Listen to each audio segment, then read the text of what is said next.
안녕하세요. 심입니다.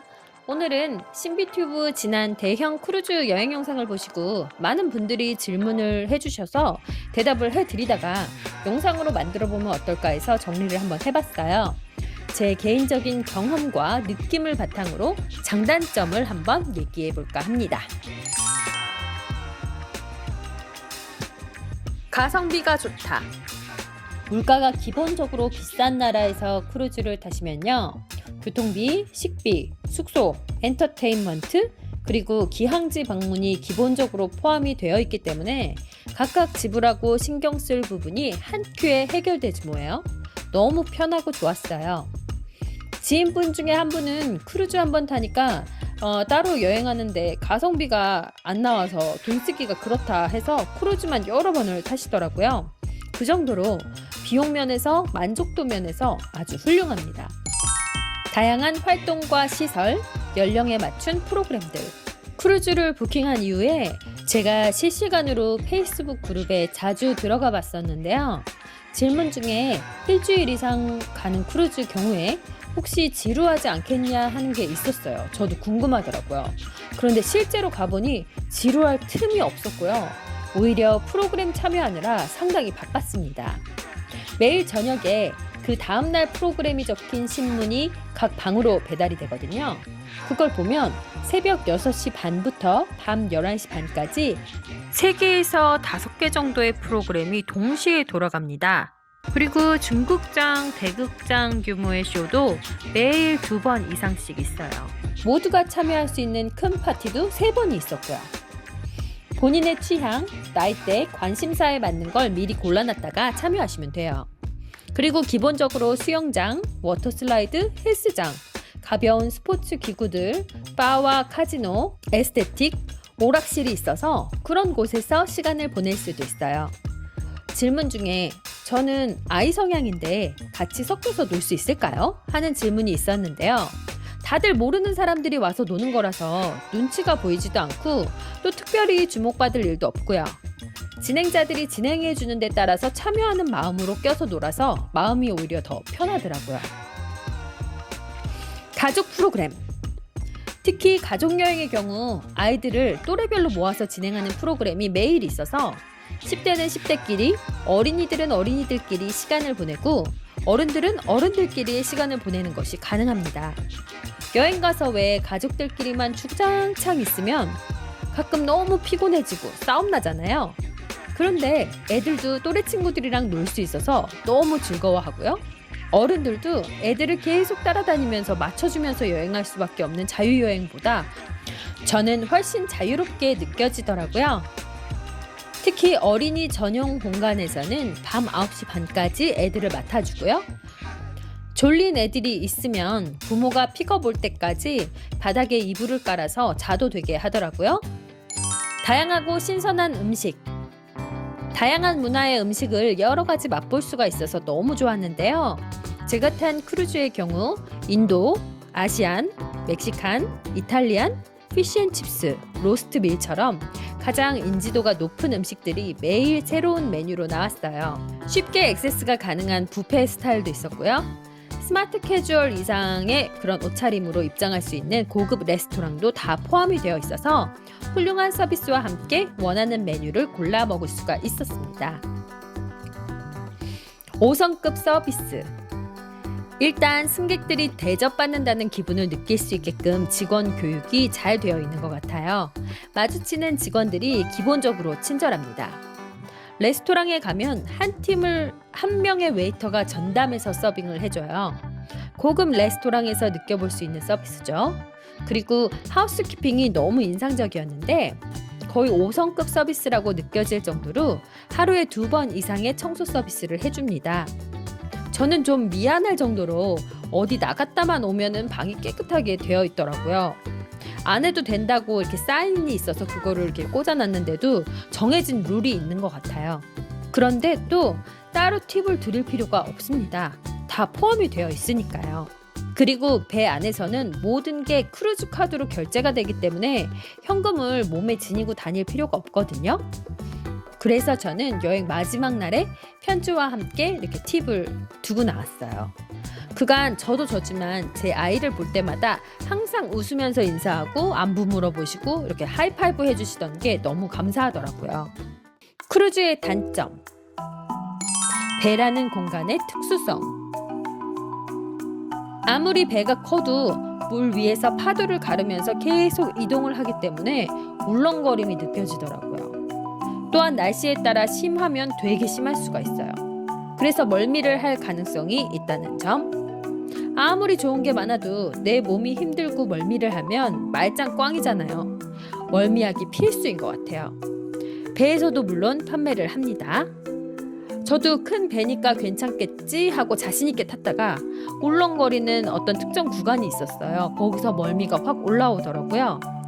그리고 제가 잘 때 좀 예민해서 그런지 몰라도 이 물건들이 사소하게 부딪히면서 내는 소리, 진동의 그런 소리가 느껴지더라고요. 예민한 분들은 귀마개가 필수입니다. 근데 또 이게 적응이 되면 괜찮고요. 멀미약을 먹으면 금방 사라져요. 또 재미있는 거 볼 때는 완전히 잊어버리게 됩니다. 자, 숨은 비용. 목돈이 들어가서 심적으로 부담이 될 수 있긴 해요. 가성비라고는 했지만 저 같은 경우엔 창문이 없는 인사이드 룸을 이용해서 그랬던 거고요. 창문이 있거나 발코니가 있거나 더 업그레이드된 방을 이용하시려면 더 많은 비용을 인당으로 추가해야 합니다. 그런데 그런 방을 이용할 정도면 그렇게 부담이라고 느끼는 분들이 하진 않겠죠. 그래서 제가 여전히 가성비가 좋다라고 얘기하는 거예요. 그리고 숨은 비용에는 개인적으로 필수로 들어야 하는 여행자 보험, 크루즈 타는 곳까지의 이동 비용, 배 위에서 선택사항으로 있는 인터넷, 술, 음료수, 특별 음식, 특별 쇼, 사진, 특별 액티비티, 카지노, 오락실 비용, 그리고 기항지 별도 투어 비용이 있습니다. 이런 거를 따로 즐기시지 않으셔도 전혀 상관은 없지만 휴가이니만큼 좀 더 특별하게 즐기시고 싶다 하는 분들은 추가 비용이 들어간다는 점을 말씀드릴게요. 날씨에 따라 기항지 방문이 취소될 수 있다는 점. 크루즈는 날씨의 영향을 일반 여행보다 더 받는데요. 파도가 세서 이동용 보트를 띄우는 게 안전하지 않다고 판단이 되면 기항지 방문이 취소될 수 있더라고요. 저 같은 경우에는 피지의 기항지 3곳 중에 가장 기대되었던 날이 그 데라분이라는 작은 섬에서 보내는 마지막 비치데이였어요. 보통 그런 곳에 가려면 100불에서 200불 정도 따로 투어비가 드는데 이곳은 기본으로 포함된 기항지였거든요. 파도가 많이 높아 보이지도 않았는데 그래도 위험하다고 판단되었는지 그날의 기항은 취소가 되었어요. 상당히 아쉬웠지만 크루즈에선 그런 것으로 클레임을 걸 수가 없다고 출발 시부터 안내를 합니다. 자, 이번에는 장점이자 단점 또는 조금 아쉬웠던 점을 얘기해 볼까요? 인터넷. 크루즈마다 다르겠지만 제가 탔던 배의 경우에는 인터넷 비용이 최소 하루 15,000원 정도로 매우 비쌉니다. 소셜 패키지라고 해서 정해진 소셜미디어, 즉 인스타, 위챗, 페이북, 틱톡 정도만 쓸 수 있는 경우가 해당됐고요. 넷플릭스나 이런 스트리밍 서비스를 쓸 수 있는 프리미엄 패키지는 하루 사용료가 무려 2만원 정도였어요. 그래서인지 제가 볼 때 인터넷을 쓰는 사람은 거의 안 보였어요. 인터넷이 안 되면 번역기라던가 지도도 안 되고 기항지에 대한 충분한 정보가 없을 경우에 매우 답답하겠죠. 그럼에도 불구하고 인터넷이 없기 때문에 이 기회에 인터넷 중독에서 벗어나서 오롯이 휴가를 즐기는 데 집중할 수가 있었답니다. 언어. 영어로 소통이 잘 안 되시는 분들은 어려움 또는 아쉬운 일이 있을 수 있다고 봐요. 예약부터 시작해서 모든 것이 영어 베이스니까요. 크루즈에 매일 저녁 도착하는 크루즈 신문을 볼 때도 어려움이 있으실 테고요. 실시간 번역기를 사용하시려면 비싼 인터넷을 추가할 수밖에 없으실 테고요. 저는 생활 영어를 할 수 있어서 어려움은 없었는데요. 원어민과 비교했을 때에는 스탠드업 코미디 같은 경우 꽤 아쉽더라고요. 코미디는 보통 문화와 어감을 잘 캐치해야 돼서 100% 즐기기가 어려웠거든요. 바꿔서 생각하면 이게 만약에 한국말로 진행되는 프로그램이었으면 아무런 거리낌 없이 깔깔거리면서 100% 즐길 수가 있었겠죠. 같은 돈을 내도 아는 만큼 들리고 아는 만큼 보이니 그런 부분은 참 아쉽다고 해야겠어요. 그러나 음악으로 소통하는 프로그램이 가장 많기 때문에 많이 상쇄되기는 합니다. 특히 전 연령대를 아울러야 하기 때문에 전 세계인이 공감할 만한 히트곡을 공연하는 경우가 대부분이더라고요. 좋게 말하면 모든 층이 즐길 수 있고요. 나쁘게 말하면 좀 진부하고 올드한 음악이 크루즈 내내 겹치는 경향이 있어요. 엘비스 프레슬리라던가 아바, 퀸 이런 거를 많이 듣게 됩니다. 지나놓고 보니까 만약에 한국 음악이 나왔으면 또 얼마나 재밌었을까 하는 생각이 들어요. 한국말로 진행되는 크루즈가 있다면 어렸을 때부터 들었던 90년대, 2000년대 음악들, K-팝 같은 음악을 들을 수 있다면 훨씬 더 재밌겠죠. 그래서 한국 분들이 참여하기에는 아직까지 내가 주체가 되는 그런 크루즈라기보다 서양인들의 그런 파티에 내가 참여하는 그런 느낌이 아무래도 있습니다. 그런데 가족 단위로 오신다면 가족끼리 얘기하고 놀면 되기 때문에 언어 때문에 너무 아쉬워하실 필요는 없을 것 같아요. 중국 분들 단체가 오셨는데 8박 9일 동안 신나게 마작을 하시더라고요. 거의 하루도 안 빼고 같은 테이블들을 다 점령해서 마작을 하시는데 저는 그것도 되게 재밌었을 것 같아요. 다시 생각하면 한국 분들께는 크루즈를 통해서 글로벌 문화도 체험하고 또 영어도 써볼 수 있는 기회로 삼으시면 좋을 것 같아요. 자, 그럼 지금까지 크루즈를 타면서 제가 느꼈던 장단점을 한번 얘기를 해봤습니다.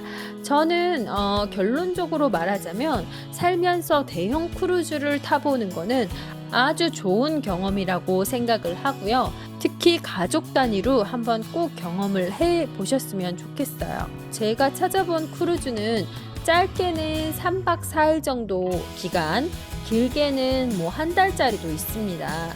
저는 8박 9일이 솔직히 약간 길게 느껴졌어요. 그런데 제 아들은 8박 9일이 아주 짧았다고, 더 길었으면 좋겠다고 얘기를 하더라고요. 저는 첫날과 마지막 뉴질랜드에서 나가고 들어오는 부분이 약간 파도가 심해서 그런지 멀미 기운이 있어서 그때 약간 피곤하고 길다는 느낌을 받았습니다. 또 가겠냐고 누가 질문을 한다면 저 한 번의 경험이 충분했고요. 비슷한 급의 그런 크루즈를 다시 할 생각은 없고요. 나중에 가서 대륙과 대륙 사이를 이동하는 그런 크루즈가 있어요. 특히 한 대륙이 비수기 시즌으로 들어가면 성수기 시즌인 곳으로 이동을 하는 크루즈가 있는데 그런 경우에는 가격이 80%까지도 떨어진다고 합니다. 그런 크루즈를 한번 타보고 싶긴 해요. 미래에 한 달짜리 이런 거를 타볼 생각은 있습니다. 그럼 이번 영상은 여기서 마무리할게요. 제가 경험했던 크루즈 영상이 궁금하신 분들은 눌러주세요. 안녕, 감사합니다.